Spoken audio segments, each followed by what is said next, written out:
Number 4 پہ یہ لکھتے ہیں عذاب الہی اور مصیبت زدہ لوگوں کی یاد.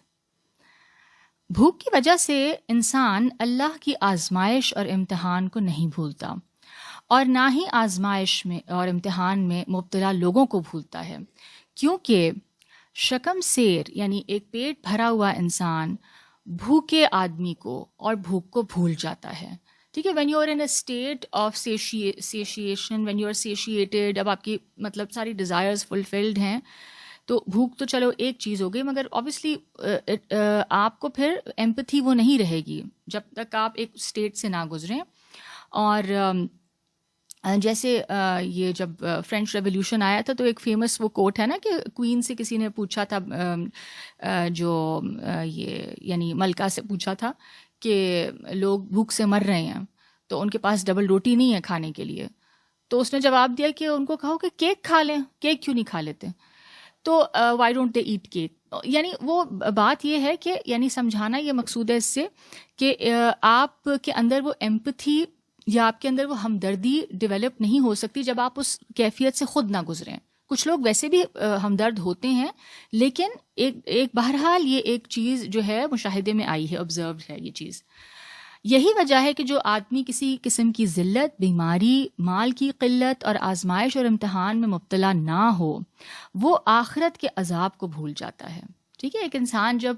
کسی قسم کی ہیوملیشن فیس کرتا ہے سوسائٹی میں، کوئی بیماری نعوذ باللہ فیس کرتا ہے، ٹھیک ہے، جیسے ہم سب آج کل سننے میں آ رہا ہے جو کووڈ ہے، اور ہم میں سے کئی اس کا شکار بھی ہوئے ہیں، مال کی قلت ہو جائے اور آزمائش اور امتحان کوئی اور آ جائے، تو جب وہ یعنی وہ ایک چیز ہے جو ویک اپ کال ہوتی ہے آپ کے لیے، اور آپ آخرت کے عذاب، آپ کو اللہ کی یاد، یہ سب چیزیں ذہن میں آتی ہیں، تو اگر آپ ان چیزوں سے نہ گزریں تو چانسز ہیں کہ انسان جو ہے اللہ کو اور آخرت کے عذاب کو بھول جائے، حتیٰ کہ اس کے دل میں آخرت کا خیال بھی نہیں آتا، اور نہ اس کے دل پر آخرت غالب آتی ہے. لہٰذا بندے کو آزمائش کی سختی سے دوچار یا آزمائش کے مشاہدے میں رہنا چاہیے، اور سب سے بہتر آزمائش اور امتحان جو انسان برداشت کر سکتا ہے وہ بھوک ہے،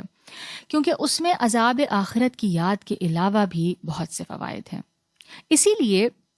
جب حضرت یوسف علیہ السلام سے پوچھا گیا کہ آپ بھوکے کیوں رہتے ہیں حالانکہ آپ کے قبضے اور ملکیت میں سرزمین مصر کے خزانے ہیں،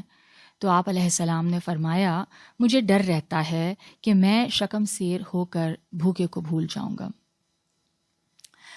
غرض یہ کہ بھوکوں اور محتاجوں کو یاد رکھنا بھی بھوک کے فوائد میں سے ہے. ایک فائدہ ہے کیونکہ یہ یاد انسان کو مخلوق خدا پر رحم کرنے، اسے کھانا کھلانے اور اس پر شفقت کرنے کی دعوت دیتی ہے، جبکہ شکم سیر ایک پیٹ بھرا ہوا آدمی بھوکے کی تکلیف سے بے خبر اور غافل رہتا ہے.